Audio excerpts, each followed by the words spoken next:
Good morning, ladies and gentlemen. Welcome to my new video. In today's video, I'm going to be talking about everything that's happening in Ukraine lately. Russia have stepped up a lot of attacks, so I'll give you my latest updates on that. I'm also going to be talking about Priti Patel. And, I mean, look at this picture. Look at that face. She looks like an evil superwoman who's just thought of an evil super plan to destroy the universe or take over the world. I mean, look at that face. His only thing missing is the evil laugh. She's probably thinking to her head right now, mwah, mwah, the evil laugh of Priti Patel. I mean, looking at this picture, have you ever seen a more evil, more sinister look in your life? I mean, come on. This is the woman full of double standards. She's putting laws in place, and these laws wouldn't even allow her parents to come into UK. I mean, look at this article. Home Secretary Priti Patel has admitted under new proposed immigration laws, her parents would not have been allowed in the UK. So you see, as long as her parents are allowed to be in UK, it doesn't really matter. Everyone else gets sent to Rwanda. So again, there's more double standards in this Rwanda thing. Even right now, when I'm walking down East London, I'm seeing a lot of Ukrainian people who have just come to London, and I'm guessing a lot of people are housing them. And so you see, it's one rule for Ukrainian refugees coming into UK: they get housed and they get looked after. But if you're non-Ukrainian, you get sent all the way to Rwanda on a one-way ticket. I mean, seriously, what the hell is happening with this country? So before I go on, I'm also going to be talking about Priti Patel's prank video and going through the Priti Patel's prank video, the one that's just been released in full. I was waiting for her video to come out before I actually do a video on it. So it's out now, and I'm going to be discussing that.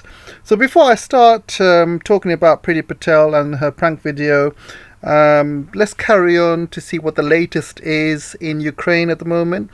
So a lot of you rightly pointed out I was looking at the wrong source when I was looking at Al Jazeera yesterday. So I decided today, let's go through the Russian briefing by the Russian Defense Ministry.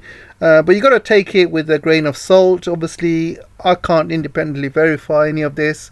But to be honest, I can't independently verify anything that comes out on the papers, really, unless both sides collaborate on it and basically say, yeah, it definitely did happen.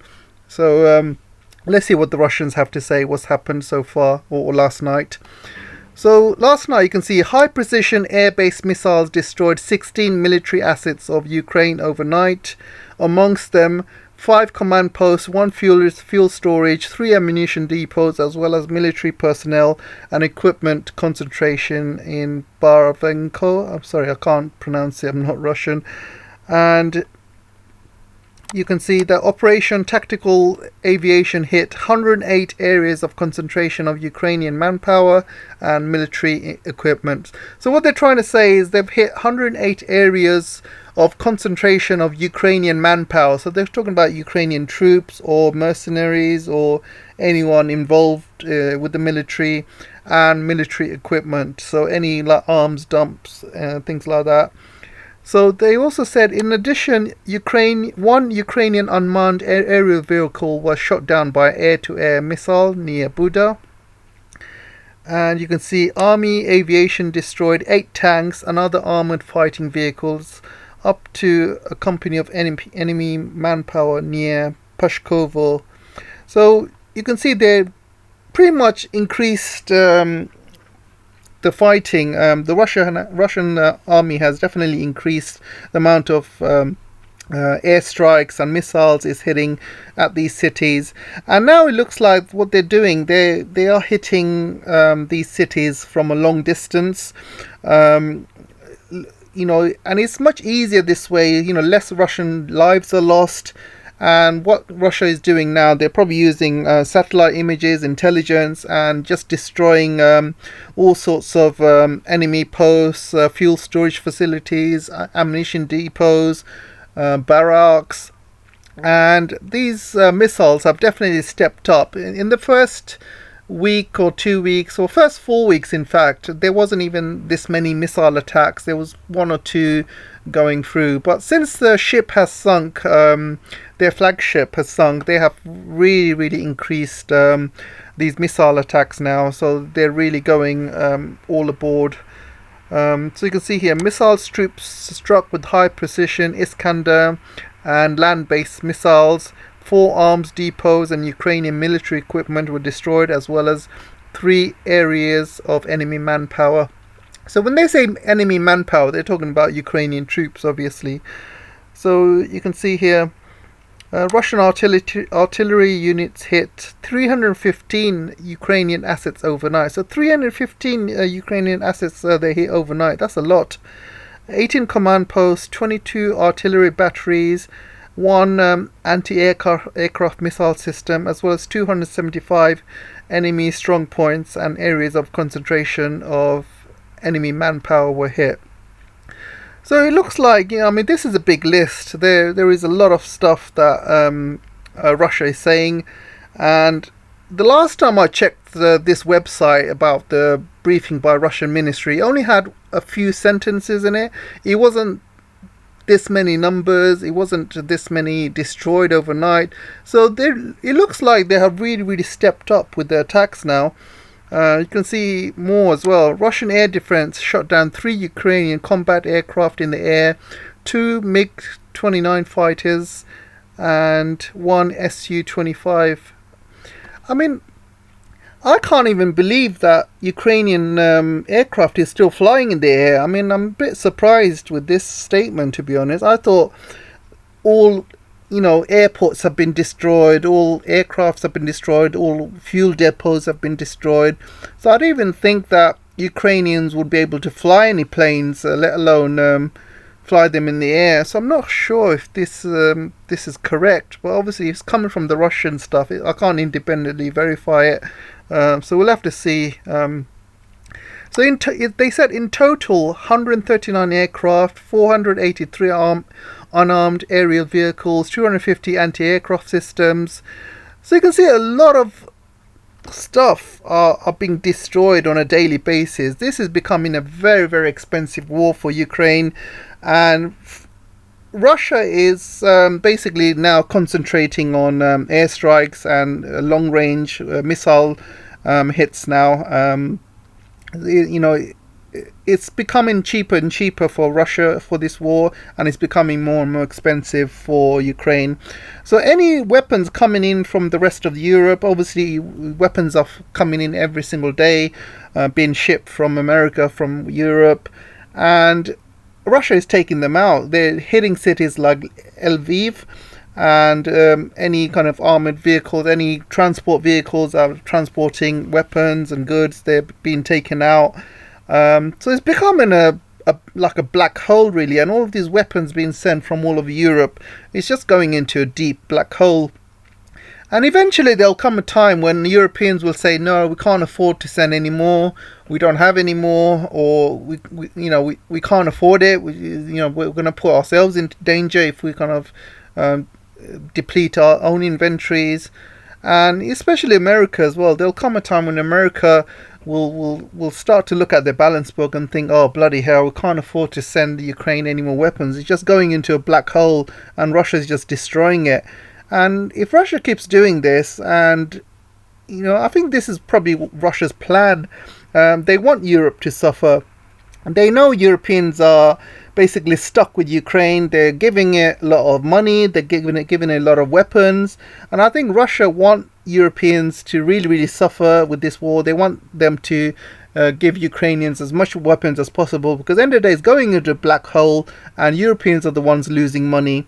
And if Russia eventually finishes the war, they can take over all of the east side of Ukraine, the south side of Ukraine, completely blocking off Ukraine from the sea, and they will just give half of the country to the Europeans and say, you know what, we don't care. Let them join the European Union and let Europe deal with it.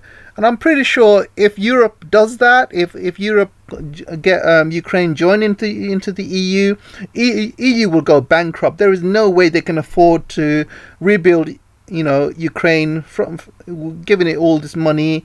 And it was hard enough to bail out Greece, hard enough to bail out Spain and Italy, but Ukraine is another monster.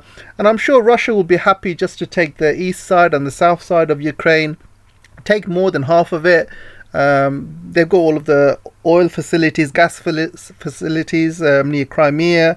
So, Russia doesn't need any more. And they'll be like, if you want Ukraine, let Europeans have it.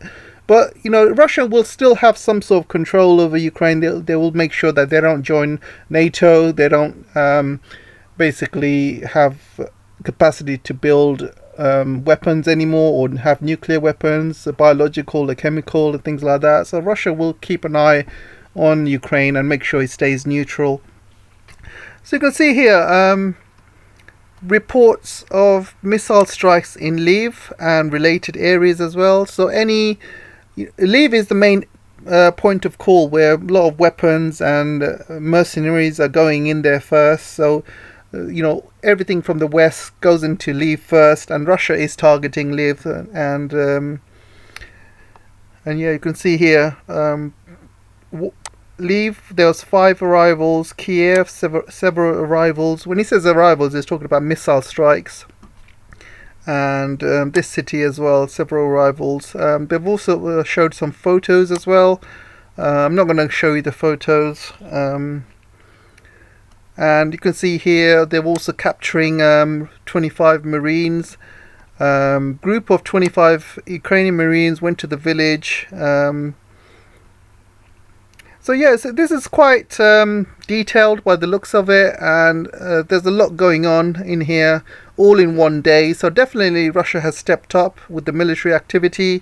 The guys in Mariupol have refused to surrender, so I would suggest that Russia will be definitely sending some bunker busting bombs at their location, and that will probably be the end of it. And they'll probably go into a lot of these underground bunkers room by room and start clearing them out.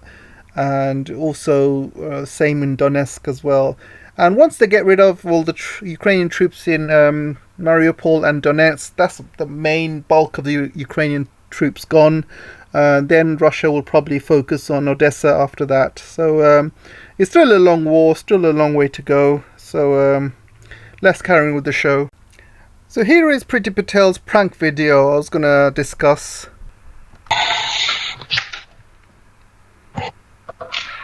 Prime Minister, good morning or good afternoon to you. Hello there. Hello, dear Secretary Patel.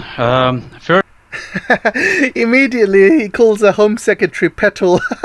It's so funny. First of all, thank you for your support of our country in the fight against Russian aggression. President Zelensky and I are very grateful to your country for what you are doing. Well, Prime Minister, let me just thank you first of all for making the time to have this conversation. I think it's just so important. It's actually wonderful and very heartwarming to see you on screen, as well as have this time to hear you and speak with you. Thank you very much, dear Secretary. We remember how Margaret Thatcher and Ronald Reagan destroyed Soviet Union. Thanks to you, Ukrainians have grown up and followed the Western path. It seems to me that you yourself and in your politics, as if Margaret Thatcher is you are like an Iron Lady, if it's possible. We need to work with the United Arab Emirates. General al-Rashi was elected to Interpol, and of course the United Kingdom supported his election. So we have not finished. We have absolutely not finished on this. We really have not. And there have to be intensive efforts, I think, collectively on this. And that is a commitment that I absolutely make to you and to your country, but also making sure that our allies are more robust. And I think, Prime Minister, if I may say so, not just on Interpol, but on other issues. You see some of our allies working at a different level compared to the United Kingdom. You'll find that we are out there in a very, very strong and forceful way, and there are others trying to catch up. So can you see what she's trying to say there? Basically, she's saying that Britain is at the forefront of supporting Ukraine, and all the other allies are catching up, apparently. So, again, it just shows the arrogance of the lady, and basically with all of these problems that's happening around England and the cost of living crisis, it's an absolute disgusting joke that they are focusing all the efforts on Ukraine. I mean, what about the rest of the country? What about all the other issues that's happening? And it's just absolutely disgusting, I find. Yeah, thank you. I think that we can, maybe it would be possible to create a system of countries that would work only at the request of Ukraine. So that would concern our Russian friends, I mean, friends of Putin.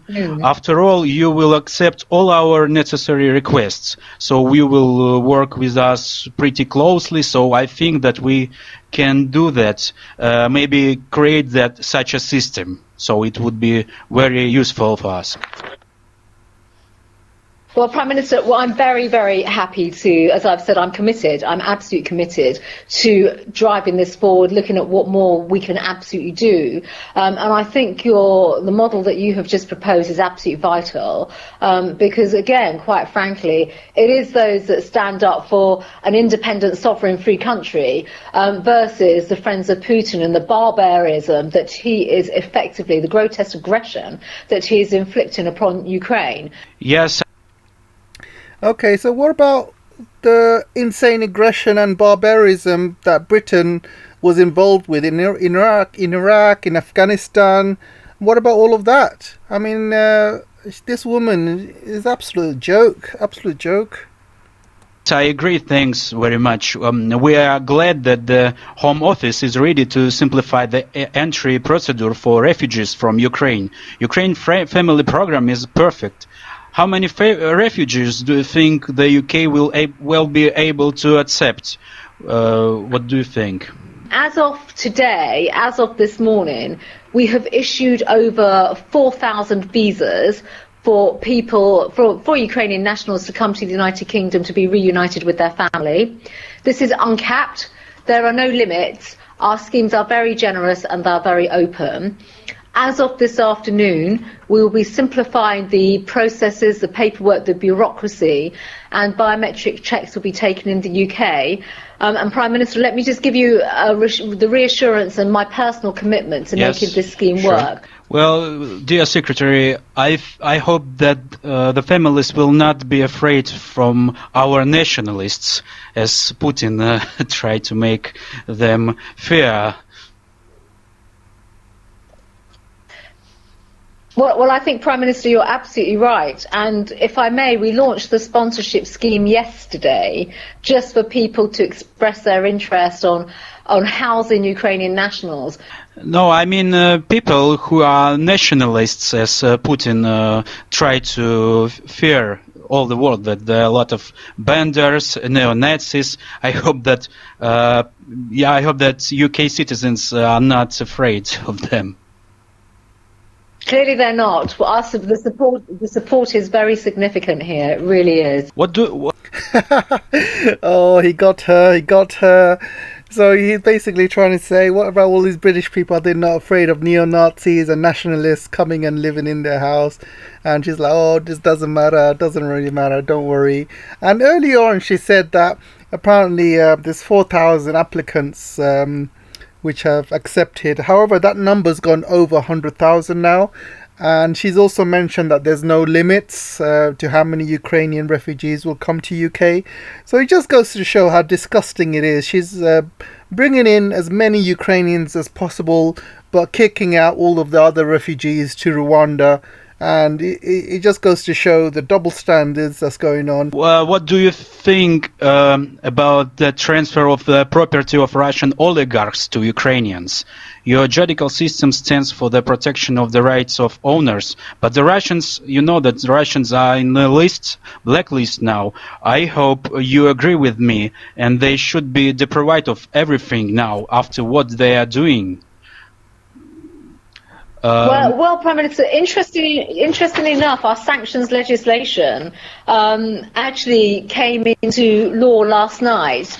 As you know, we have two chambers in our parliament. We have the House of Commons, which is elected, and the upper house. And once legislation goes through the upper house, it then receives royal assent.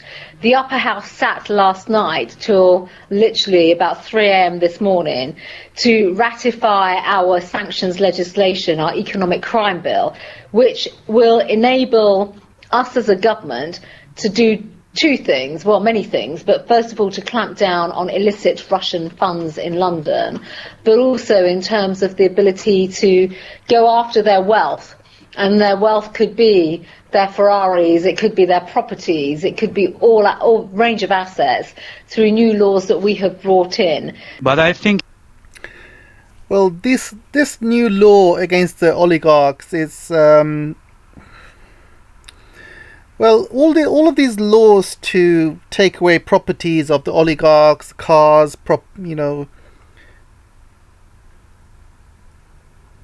So this new law about taking away properties and cars and yachts from oligarchs, it just shows a bad precedence, and I've made a video about this. Once a country starts doing that, then all of these other millionaires who are living in London will start to take their wealth out, and they're just going to move out, sell their properties. They're not going to bother even having any assets in London or in UK. And that's one thing. But secondly, she's doing Putin a favor. Even Putin said in a recent press conference that, all of these oligarchs, Russia doesn't need you. Basically, you've taken all of the wealth from Russia.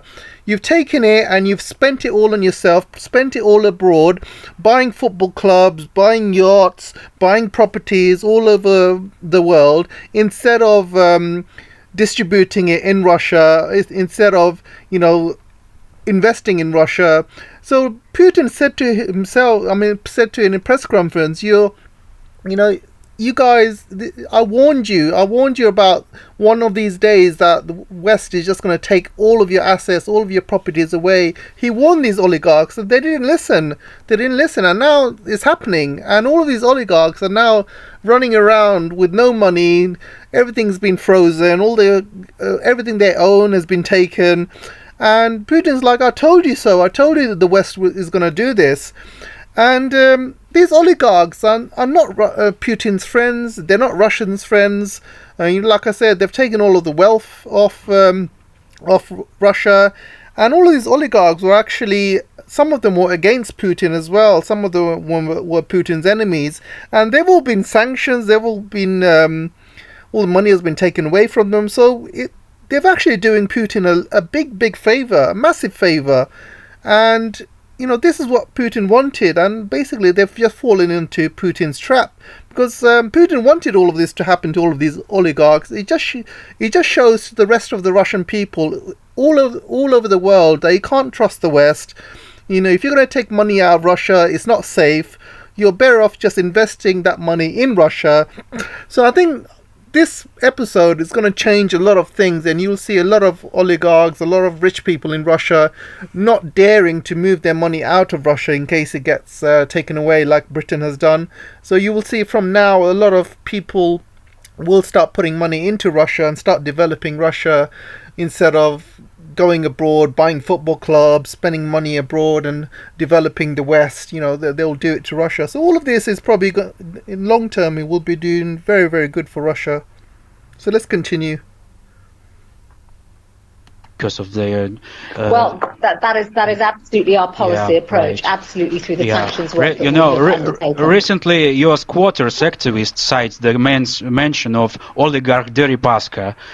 We would like to get it for Mr. Zelensky's residence when he comes to your country. I think it should be very interesting. Well, this is the protesters. I think were still there last night. So our Metropolitan Police in London are busy evicting them. But I think, Prime Minister, absolutely, I hear exactly the case that you are making, and we want to turn this around. We want justice for Ukraine and justice for Ukraine. So basically, he's talking about the oligarch whose property got ransacked by lots of squatters, and they put big signs outside his property saying this property has been liberated. So yeah, the police did go in and kick them out, but unfortunately they kept going back in. So again, she's saying, she's not denying it, saying this is against the law or anything like that, and she's pretty much going along with this guy, saying yeah, don't worry, I'll give it to, we'll give it to Zelensky and stuff. She's just going along with it instead of saying, no, this is against the law, we got to follow the process and things like that. She's just going along with it and just falling for his tricks again. Ukrainians off the back of the ill-gotten proceeds that Russian oligarchs have basically been, living a very, very fancy and grand life in London. We want to change that. We hope that many Russian journalists and foundations that have collaborated with the Foreign Office will help catch everyone. I know that the Bellingcat also works with you on that issue, and we should not allow people like Assange to make what they are doing. I know that he tried to drink the blood of your country. By the way, we are pleased with the decision of your fair trial. He drank a lot of your blood, so it's very important. And he got her again real good. He says he's very happy with the fair trial that Assange is getting. Oh, you got her. Let's see what she says. I hope that you will continue to work with such organization like Bellingcat. Mm-hmm. Well, of course, Prime Minister, I mean, our approach is very, very clear in terms of, the organisations that we work with, actually to be very transparent about what has been taking place, and to speak truth to power and to stand up for some real facts rather than peddling many of the falsehoods and false information in many quarters as well. And of course, in certain cases, such as the Assange case, we have a judicial process that has to work through in the United Kingdom. And when it comes to some of our laws, like extradition, of course, that's in the hands of the courts. Why I'm asking. So she says there's a lot of false reports. She's obviously talking about WikiLeaks and stuff. It isn't false. Everything's there documented. It comes straight out of the United States. These are all leaked documents which have been unleaked. So again, she doesn't know what she's talking about. When she says Assange is going through a court system, obviously she's got a sly smile in her face, and she knows the situation, and she knows Assange is not getting a free trial. There are many oligarchs in your country, but some may be useful to us too. For example, Mr. Chichwarkin, he can work for Ukraine, help our army financially. And what do you think about Abramovich? I know he has a very strong lobby in England, and he can get away from sanctions, especially because of the problems at the Chelsea club. But there are still many Russian agents influence in the UK. That's why I'm so really concerned about that. Yeah, and rightly so, Prime Minister. We are we're highly attuned to this, and have actually been for many years. We have been for many, many years.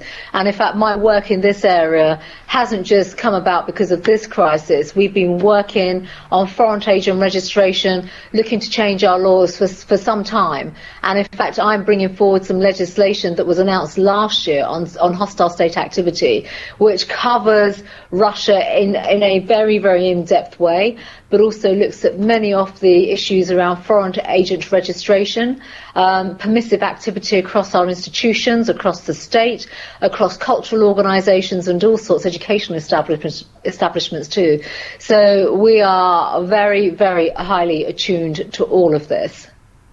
No, I mean all of Russians usually support what Putin does now. Exactly. So we. So can you see, he's got her again. He's saying that all of Russians support what Putin is doing, and she's agreeing with him. She's like, exactly. So it just shows that she's fallen for the trap again, and she's treating all Russians like they are the same. All Russians basically should be guilty of whatever's happening in Ukraine. And again, this is absolutely disgusting. We need to look at them very seriously. We should restrict them until they will not criticize them. Well, there is work taking place on much of this, as you know, from across the whole of government, Prime Minister. I mean, you'll be speaking to many of my other colleagues as well in government, and we are all working really to put the pressure on Putin, put the pressure on the associated individuals around him, and that is our responsibility. That is our responsibility, and we're making some big changes to our own governance and our own laws, and ensuring that night and day we are doing everything that we possibly can to hold these people to account, quite frankly, for, yes, their association with Putin, but also for the actions as to what is taking place right now, while dealing with illicit finance and many of the wider abuses that have taken place in my country for too long. So where's all of this action for Israel, for example? What Israel's doing to Palestinians? Where's all of this actions happening there? Where's all the actions when America went into Iraq with all this false evidence? Where's all the action there? It's just double standards. You can't just pick and choose whenever a situation happens around the world. Britain as well as America has done much, much worse over the years in Iraq, in Afghanistan, in Syria. Where was all of this? You just can't pick and choose.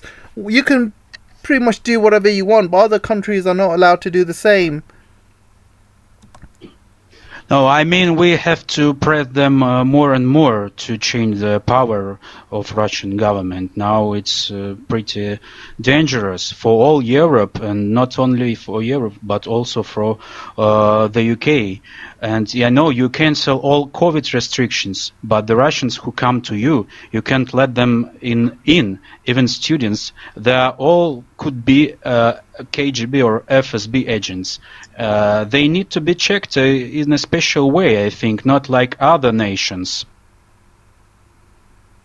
Well, Prime Minister, that's absolutely right. That is absolutely right. And you would expect me to say nothing less on this whole issue. We absolutely have some of the finest security checks, also working with our agencies. That's effectively the approach that we are taking. The approach she's taken is she's kicking out every single Russian in UK, whether you're a sports athlete, whether you're a musician. Every single Russian is painted with the same brush, and it's absolutely disgusting how Russianphobia exists in UK and around the world. And it's because of actions and decisions made by this woman and others in power. And as you will totally appreciate and recognise, Prime Minister, we have stepped them up very, very significantly. Yeah, I agree absolutely. I mean, you could offer. I could offer you a list of questions for Russian, especially. For example, you could ask, Crimea belongs to Ukraine or not, or something. What do you think about Putin?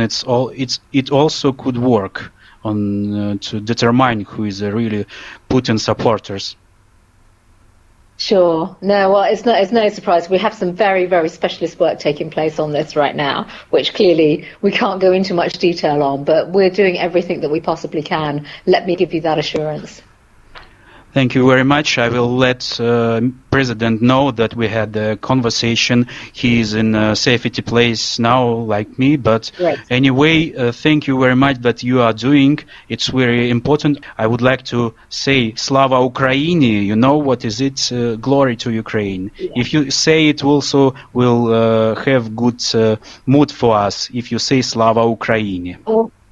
Well, Slava Ukraine, and we were saying this in Parliament last week, Prime Minister, in our Parliament last week as well. And so let me just give you that heart back. And the second is Anglichanka gadit. It means England help us. Anglichanka gadit. Angela Shaka's Dardis. Yes, Good Anglichanka, one. You got her. and Well say done. many thanks to our heroes Vovan and Lexus, who has bombed many Russian airplanes. If you say, I will be very pleased. Vavan and Lexus, Oh my incredible God, heroes, and she is thanks so to them for gullible. the This work that they woman have is so been doing gullible. Thank to you. fight for an No independent brains. Ukraine. Prime Minister, please give my best wishes as well to President Zelensky, and just to say finally, please take care. You know where we are. We are absolutely shoulder to shoulder. We stand alongside you in every way. It's been a real privilege to speak to you today. Thank you so much. Thank you too. You've got to take your hat off to these guys. They've done a really, really good job. Not only did they fool Mrs. Priti Patel, but they've also fooled the Defense Secretary as well. I saw the Defense Secretary's call. The call wasn't that great. There was only one line, I think, he mentioned about he's running out of weapons to give to Ukraine or something like that. But the rest of it was pretty boring, so I'm not going to cover it. I was waiting until Priti Patel's full video comes out before I make a discussion about this. But it's really funny how Britain is spinning it. They're saying these guys are Russian agents and stuff like that is coming out of Russia. These guys have been pranking celebrities for years. You know, it's got nothing to do with Russia. You know, you just got to look at their website. They've been pranking a lot of celebrities over the years. It's what they do. They're pranksters. And it's funny how these British are just blaming Russia for everything. But I feel a bit sorry for these guys, because I'm pretty sure that MI6 and the whole world is probably, Secret Service is probably looking for these guys. And if these guys are living in UK, for example, or any Western country, I'm sure, you know, the MI6, Secret Service, even the Americans will be looking for these guys. And I'm pretty sure if they do find them, they'll go straight into jail. So I hope they're safe. I hope they're in a safe country where the British can't get them. But you know, let's hope so. So anyway, let's continue. So I want to cover this story as well, which is on the headlines all over the UK.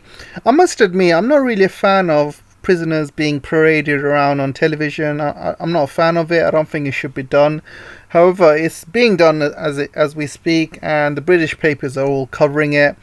The guy on the left is saying if Boris Johnson cares, he would swap me for somebody called Viktor Medvedchuk. I think he's a friend of Putin. He's been held somewhere in Kiev.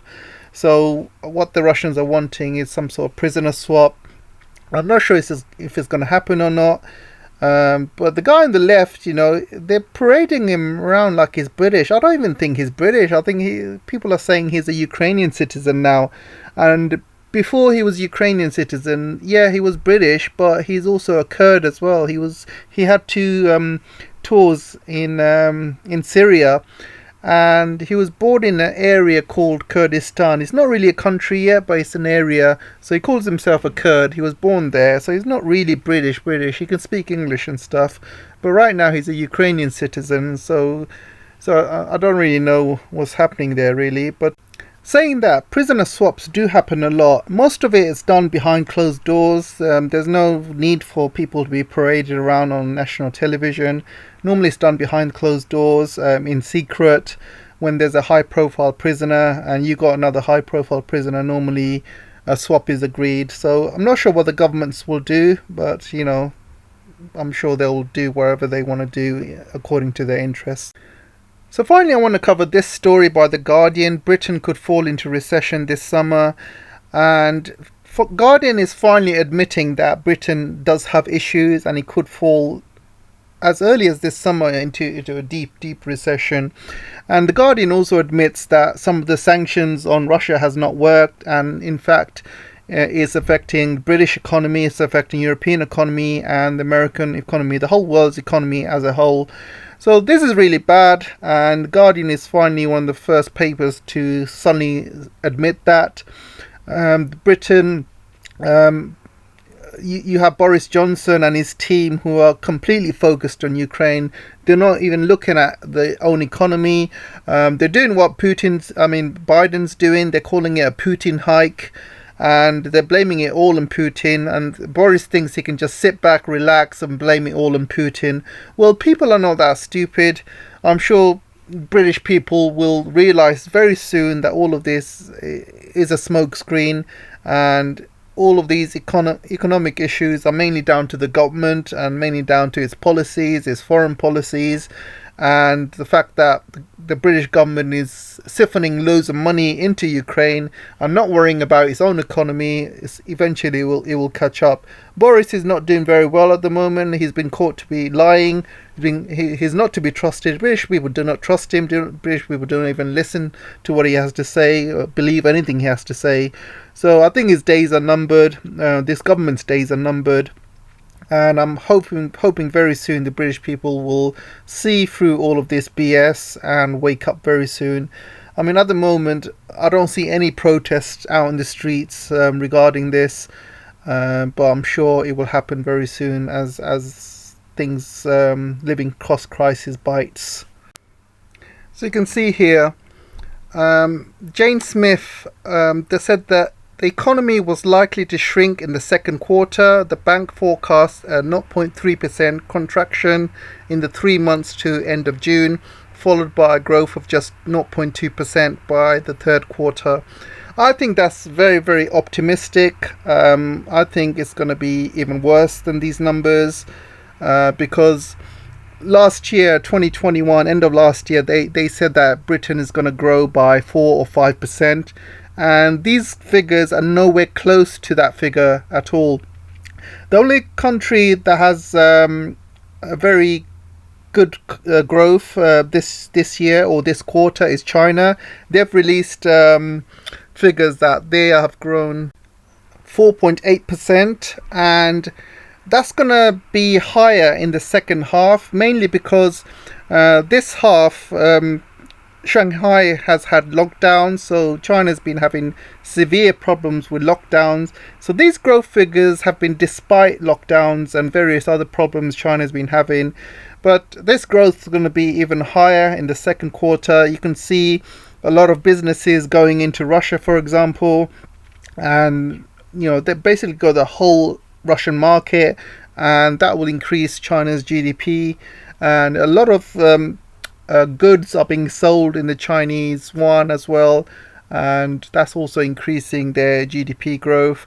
And all in all, the exports are still increasing. Most of the world still requires Chinese goods, and more countries are buying those goods as the economies are recovering from the COVID pandemic.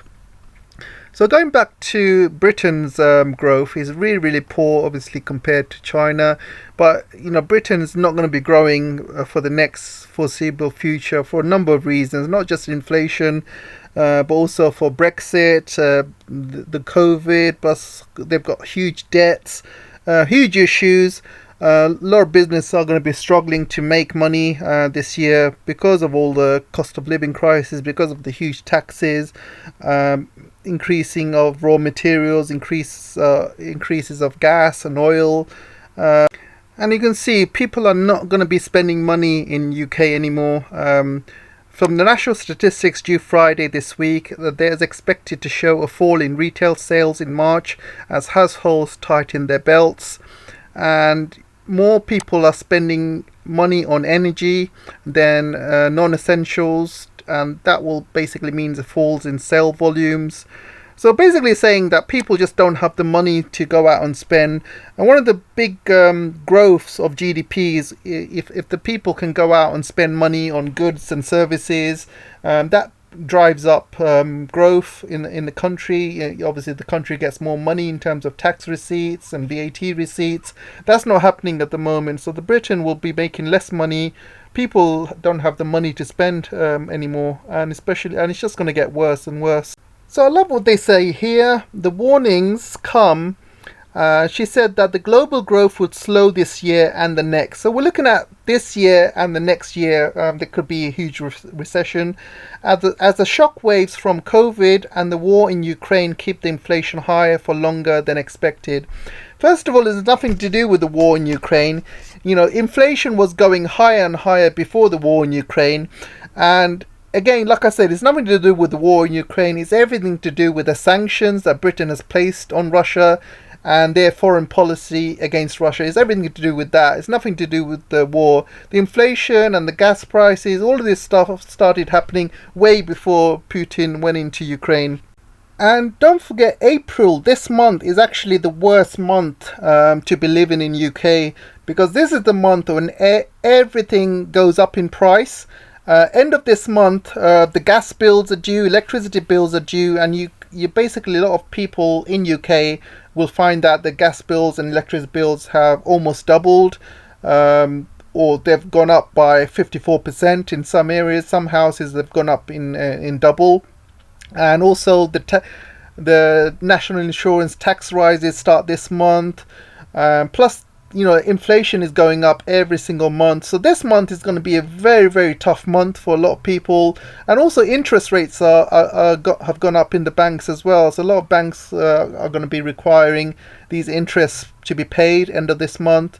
So you will see by the end of this month, a lot of people in Britain will start struggling.